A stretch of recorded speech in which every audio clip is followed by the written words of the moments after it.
Welcome back to Stu Structures. I'm Mark Stewart, and today we get to play with real trains, so stay tuned. Alright, so today we're here in Fredericksburg, Virginia at the Rappahanock Railroad Museum, and we're here to watch some of the things that they do. Their museum is set up and it represents a lot of what the maintenance people would do behind the scenes. And you'll see some of the equipment they have and things like that here. They've came a long way since the end of the 80s. I've been a member here since I think the second year of their existence, off and on. I've kind of had some health reasons and things that took me away. But other than that, I try to help them when I can, even though I'm not in Fredericksburg, Virginia anymore. I figured I would shoot this video and put it out there so all you guys out there would know they're here. So when you're coming through the area, stop by on Saturday mornings from 9 to 12 and see what they do. It's really exciting. Before we get into some of the maintenance of away equipment they have, I wanted to show you the few full-size equipment pieces they have. The first acquisition of the group was this RF&P caboose, number 905. It was built by the International Car Company in May of 1973. The original cost was $29,741. It's 39 foot 7 inches in length. When they got this caboose, it was in pretty good shape, but the whole interior and everything has been restored on this. On Saturdays, the two cabooses that they have, the refrigerator works, the stoves work, there's a cooking unit in one of them. Basically everything except for the restrooms are connected up to external power as well. So we can come in on a Saturday morning, especially when it's cold or rainy or a miserable day, and have a cup of coffee and sit around and talk about the things that need to be done on a better day. The second piece they have is an N&W caboose. C31 was the number. It was built in December of '69. It was also built by the International Car Company, and it's 24 foot 6 inches in length. I'm not sure if that's quite right. That's what I have in my records from them, but something seems like that's not quite right. But in any case, also a nice example of this caboose. It's really a pleasure for the kids to come through on Saturday mornings and climb up in the cupola and look out at what's going on around, and makes them feel like they're king of the world, much like some of the old-timers probably did in the old days, watching the train from up above and make sure nothing's going on wrong with any of the cars down the track. One of the other prized possessions is also this Pennsylvania baggage car, number 9325. It's a B60 D car. It was built in 1927. It's 63 feet 7 inches long. It was also used by the Penn Central for a time as number 7533. This has been restored fairly well.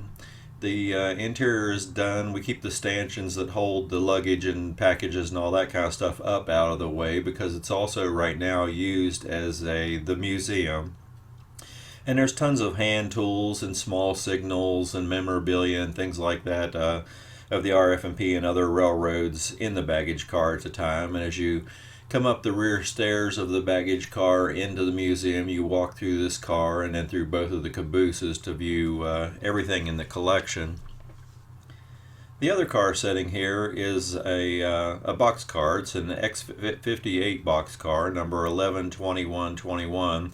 It was built in 11 of 1964 and rebuilt in 1992. It's in New York Central number 363983. You also see Conrail markings on it because Conrail owned it under the same number before it became a New York Central car. And currently we're just using it here in the museum as a storage car.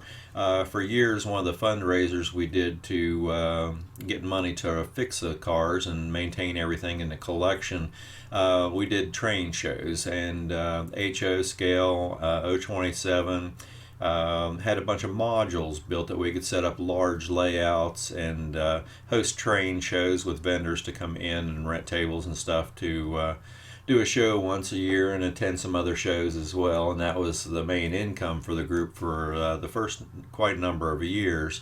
And that's how the money was raised, like I said, to maintain all this equipment.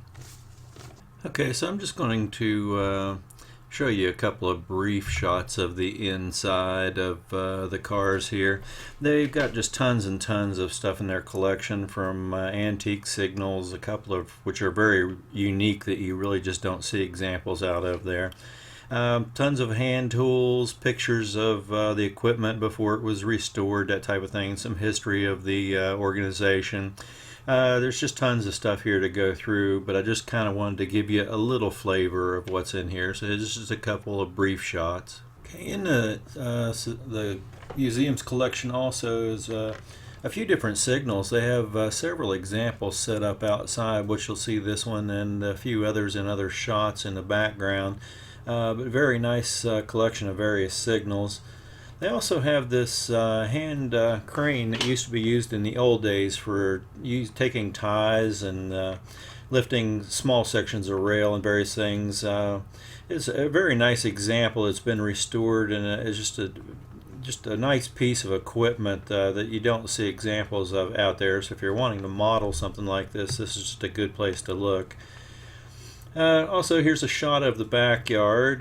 You'll see more of this in the next shots, but this is where all the maintenance equipment is stored in these blue sheds down here on the left.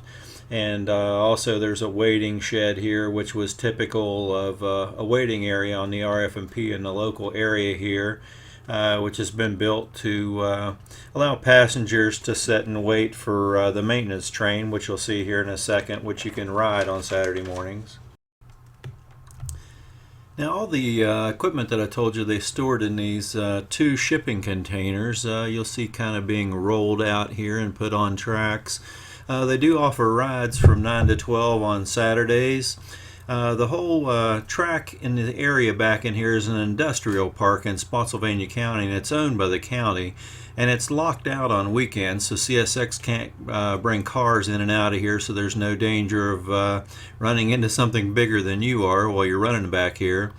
We'll show you a little glimpse of the trip later on, but they basically have the right-of-way in here through the whole weekend to give trips, and they use it from Saturday morning from 9 to 12, like I said.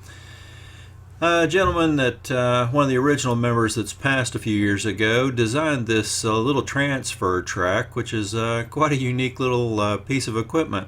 But it makes moving these things back and forth between the shipping containers and the rail here a whole lot easier.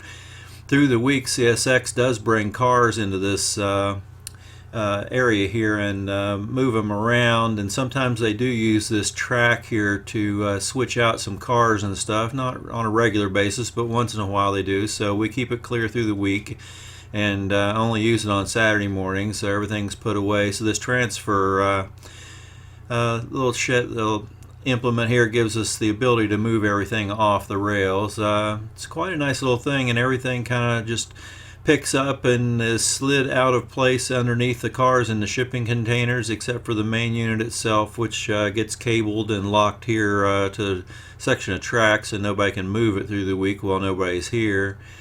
Now, this first unit you'll see come off is a 6-cylinder speeder that was donated by Spotsylvania County. It was originally an RF&P unit that was found in a downtown in an old REA station, I believe, was where we first came across it. If I'm not wrong, I may be wrong on that, but anyway, it uses a lot of gas and it's not really economical, but the normal speeder that you'll see later on was down the day I did this filming, so they were using this speeder to run the train on this Saturday morning. You see here bringing out, they've got several cars that they have back-to-back seating on. One is an original C&O back-to-back seat car that we saved years ago and refurbished, and some of these others have been built from regular flat cars. This one, I believe, was made with seats out of an old school bus or something, I believe, if I'm not wrong, and they've really done some ingenious things to make seating available for people to run these trains on Saturday morning. You can see them shipping some more of these out here. A lot of works went into this over a long period of time. They could use some more volunteers if anybody's in the Fredericksburg, Virginia area. Originally the chapter here was part of the National Railway Historical Society, And just in the last year and a half or so, they've actually broke away and established this museum as an incorporated volunteer organization. So it is only open on Saturday mornings. But it's a lot of work for the few people that actually go in and are very dedicated to what they do out here. And now that they don't go around and do so many of the shows to raise funds anymore, so really donations that they get from people coming on Saturdays to do these rides is their only means of income at this point. Here you see another little speeder coming out that was recently donated to them. I believe this one is up and running now. I think they fired it up and it was steaming under its own power. It's a little too light to really pull much in the way of the normal trains on Saturdays, but it was a nice little acquisition for the museum. And as they move cars in and out, they have several in each car, so they just kind of move things back and forth between containers to get the ones they need out. Here you see a nice old push car that's actually owned by one of the members of the organization. Every once in a while they put it on the track and let people pump the car, and everybody thinks this is really easy, but it's a lot of work to pump one of these cars to go up and down the rails. But it's a nice example of that type of a piece of equipment. They have several things in their collection that you just don't typically, well, of course, none of this you really see used on the railroad anymore. There are speeder organizations and things like that where you can see speeders getting together and taking runs on old rail that's made available to them and things like that. But a lot of this stuff you don't typically see anymore. Here's the other speeder in their collection. This is a little small one lung. I'm going to kind of dedicate this to the memory of a bunch of guys that came up with me to Philippi, West Virginia to pick this up. I had spotted this in a junk pile in Philippi, West Virginia with one of the back seat cars and an individual little flat car, and we contacted CSX quite a number of years ago, and a bunch of us went up in pickups and rented a trailer and brought this all back to Virginia. This sat out in the weather for years and years and years. The motor was locked up in it, and the same gentleman that designed this little transfer table had it at his house for a long time, and every once in a while he just filled it full of oil and would go out there and crank on it every once in a while, and then one day finally, several years down the road, it just broke free, and they rebuilt it and fired it up, and it's been running ever since. So it's a nice piece of equipment. Here you see one of the little passenger trains coming into view. We're on our way out of the industrial park here, out to meet the RF&P main line. I'm not sure how far the distance is, maybe half a mile, 3/4 of a mile this train takes you out to the main line. They do use all safety precautions. Here you see them coming up to a crossing. They have this little box connected to the rails here, and they have a remote control where they can actually set off the crossing. They do use a couple of people with flags as well, as you'll see, to just make sure traffic stops. You know how people are, and they'll run across in front of a real diesel, let alone a small train like this.